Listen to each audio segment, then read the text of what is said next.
Welcome to Chapter 12, Fiscal Policy, Incentives, and Secondary Effects. Alternative views of fiscal policy overview. Here we go. Alternative views of fiscal policy. The main difference between Keynes and modern economics is the focus on incentives. Keynes studied the relation between macroeconomic aggregates without any consideration for the underlying incentives that led to the formation of these aggregates. By contrast, modern economists base all their analysis on incentives. And this is Luigi Zingales. Keynesians stress the potency of fiscal policy and its use to maintain aggregate demand at a level consistent with full employment. Others argue there are secondary effects of fiscal policy which undermine its effectiveness. Critics also argue that Keynesian analysis ignores important incentive effects of fiscal changes, including both changes in the composition of government spending and the supply side effects of marginal tax rates. This chapter will consider these views. Fiscal policy borrowing and the crowding out effect. The crowding out effect. The crowding out effect is a theory that an increase in borrowing to finance a budget deficit will push real interest rates up and thereby retard private spending, reducing the stimulus effect of expansionary fiscal policy. The implications of the crowding out analysis are symmetrical. Restrictive fiscal policy will reduce real interest rates and crowd in private spending. Crowding out effect in an open economy. Larger budget deficits and higher interest rates lead to an inflow of capital, appreciation of the dollar, and a decline in net exports. Deficits and interest rates, the crowding out view. So other things constant, if the government borrows an additional 100 billion to finance its budget deficit, this borrowing will increase the demand for loanable funds, shifting the demand for loanable funds from D1 to D2. We can see that here and then here, and lead to higher interest rates. How will higher interest rates influence aggregate demand? If government borrowing did not affect interest rates, the $100 billion increase in spending would increase aggregate demand to A2, from A1 to A2. However, increased borrowing will push up interest rates, which will crowd out private investment and consumption. As a result, aggregate demand will remain unchanged at AD1. The crowding out effect indicates that expansionary fiscal policy will have little or no impact on aggregate demand. An increase in government borrowing to finance an enlarged budget deficit places upward pressure on real interest rates. Government is competing with business for this money. This retards private investment and aggregate demand. In an open economy, high interest rates attract foreign capital because it's considered a safe haven. As foreigners buy more dollars to buy US bonds and other financial assets, the dollar appreciates. The appreciation of the dollar causes net exports to fall because they're getting more expensive. Thus, the larger deficits and higher interest rates trigger reductions in both private investment and net exports, which offset the expansionary impact of a budget deficit. See, we have an increase in the budget deficit, it's an increase in real interest rates. Then you have a decline in private investment, which follows a decline in aggregate demand. Sometimes you have an inflow of financial capital from abroad because it's a safe haven for their money, and they're getting more interest on their money than they would in their home country. And then because of that, the dollar is appreciating because more people are investing in the US, and that results in a decline in net exports and a decrease in aggregate demand. Fiscal policy, future taxes, and the new classical model. The new classical model view stresses that debt financing merely substitutes higher future taxes for lower current taxes, and budget deficits affect the timing of taxes, but not their magnitude. New classical economists argue that when debt is substituted for taxes, people save the increased income so they would be able to pay the higher future taxes. Thus, the budget deficit does not stimulate aggregate demand. Similarly, new classical economists believe that the real interest rate is unaffected by deficits as people save more in order to pay the higher future taxes. In the new classical model, fiscal policy does not affect aggregate demand, output, employment, or real interest rates. While the explanation differs, both the crowding out and new classical models argue that fiscal policy exerts little impact on either aggregate demand or output. Expansionary fiscal policy. The new classical view stresses that deficits merely substitute future taxes for current taxes. If households did not anticipate the higher future taxes, aggregate demand would increase from AD1 to AD2. However, when households fully anticipate the future taxes and save for them, demand remains unchanged at AD1, aggregate demand 1. In deficits, the new classical view states that to finance the budget deficit, the government borrows from the loanable funds market, increasing the demand. Under new classical view, people save to expected to pay higher future taxes. This permits the government to borrow the funds to finance the deficit without pushing up the interest rate. Questions for thought. Number one, when the federal government runs a budget deficit, it finances the deficit by issuing additional U.S. Treasury bonds. Is this statement true?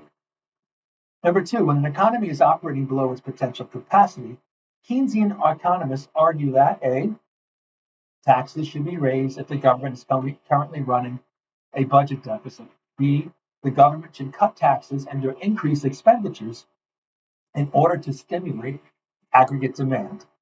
C, government spending should be cut and the budget shifted toward a surplus. Number three, the crowding out effect indicates that budget deficits, A, will stimulate aggregate demand and so exert a strong impact on both output and on employment. B, will lead to additional borrowing and higher interest rates that will reduce the level of private spending. And number four, new classical economists stress that an increase in government expenditures financed by borrowing rather than taxes will lead to higher interest rates. Is this statement true? Political incentives and the effective use of discretionary fiscal policy. Public choice analysis indicates that legislators are delighted to spend money on programs that directly benefit their own constituents, but are reluctant to raise taxes because they impose a visible cost on voters. Given the political incentives, budget deficits will be far more attractive than surpluses. As a result, deficits will be far more common than surpluses, and discretionary fiscal policy is unlikely to be instituted in a counter-cyclical manner. Is discretionary fiscal policy an effective stabilization tool? Fiscal policy, counter-cyclical versus response during a severe recession. Substantial agreement has emerged between the Keynesians and non-Keynesians on the following. Proper timing of discretionary fiscal policy is both difficult to achieve but crucially important. Automatic stabilizers reduce fluctuations in AD and help direct the economy toward full employment. Fiscal policy is much less potent than early Keynesian view implied. Supply-side effects of fiscal policy. From a supply-side viewpoint, the marginal tax rate individuals face is of crucial importance. A reduction in marginal tax rates increases the reward derived from added work, investment, saving, and other activities that become less heavily taxed. High marginal tax rates will tend to retard total output as they discourage work effort and reduce the productive efficiency of labor. They adversely affect the rate of capital formation and efficiency of its use, and they encourage individuals to substitute less desired tax-deductible goods for more desired non-deductible goods. Additional supply-side effects of fiscal policy include changes in marginal tax rates, particularly high marginal rates, may exert an impact on aggregate supply because marginal tax rates influence the relative attractiveness of productive activity compared to leisure and tax avoidance. Supply-side policies are designed to influence long-run growth, not short-run fluctuations. Impact of supply-side effects. There is some evidence that countries with high taxes grow more slowly. For example, France and Germany versus the UK. While the debate about the potency of supply-side effects continues, there is evidence they are important for taxpayers facing extreme high marginal rates, say those 40% above, and they represent the high income earners. Supply-side economics and tax rates. Apologize for that. What are the supply-side effects of a cut in marginal tax rates? Lower marginal tax rates increase the incentive to earn and use resources efficiently. AD1 shifts out to AD2, and SRAS and LRAS shift to the right. If the tax cuts are financed by budget deficits, AD may expand by more than supply, bringing an increase in the price level. The share of taxes paid by the rich from 1960 to 2017. The share of personal income taxes paid by the top 0.5% of earners is shown here. And you can see that. It's getting more and more and more. Over the last half century, the share of taxes paid by these earners has increased even though their rates have declined. This is consistent with the view that the supply side effects are strong for these taxpayers. Have supply-siders found a way to soak the rich? Since 1986, the top marginal personal income tax rate in the United States has been less than 40% compared to 70% or more prior to that time. Nonetheless, the top 0.5% of earners had paid more than 22% of the personal income tax every year since 1997. This is well above the 14 to 19% collected from these taxpayers in the 1960s and 70s, when much higher marginal personal income tax rates were imposed on the rich. Fiscal policy and recovery from recessions. Fiscal policy and recovery from recessions. This represents the Keynesian view. Keynesians believe that increases in government spending financed by borrowing will speed recovery from a recession because the expansion in government spending will offset reductions in private spending. Interest rates will be extremely low during a severe recession, and therefore crowding out of private spending will be minimal. And increased government spending will trigger a substantial multiplier effect when widespread unemployment is present. Keynesian critics argue that increased government spending financed by debt will retard growth and slow recovery, as an expansion in government debt will mean higher future interest payments and tax rates that will retard future growth. Government spending is driven by political considerations. It does not have anything like profit and loss that will consistently direct resources toward productive and away from unproductive projects. Political allocation leads to favoritism and more rent seeking. Ironically, most of this rent seeking will be counted in GDP. Tax cuts versus spending increases. Some argue that increases in government spending will expand GDP by more than tax reductions, because 100% of an increase in government purchases will be pumped into the economy, whereas part of the tax reduction will be saved or spent abroad. However, the issue is more complex than this simple multiplier analysis implies. There are several reasons why a permanent tax cut will promote recovery more effectively than either a temporary tax cut or a spending increase. A tax cut will stimulate AD more rapidly. Compared to an increase in government spending, a tax cut is likely to increase structural unemployment and reduce the productivity of resources. A permanent tax rate reduction will increase the incentive to earn, invest, and employ others. In contrast, a temporary tax cut generates uncertainty and creates only a windfall increase in income. Questions for thought. Number one, why do Keynesians believe that discretionary fiscal policy will help promote recovery from a severe recession? Why do the Keynesian critics Disagree. Number two, will spending increases be more effective than tax reductions as a stabilization tool? Why or why not? Number three, how does the supply side view of fiscal policy differ from the demand side? Is supply side economics a strategy for the control of economic fluctuations? U.S. fiscal policy 1990 to 2019. Fiscal policy indicators 1990 to 2000 versus 2000 to 2010. Changes in government expenditures and the budget deficit or surplus provide evidence on the direction of fiscal policy. Both real government spending and federal spending as a share of GDP grew far more rapidly during 2000 to 2010 than during the 1990s.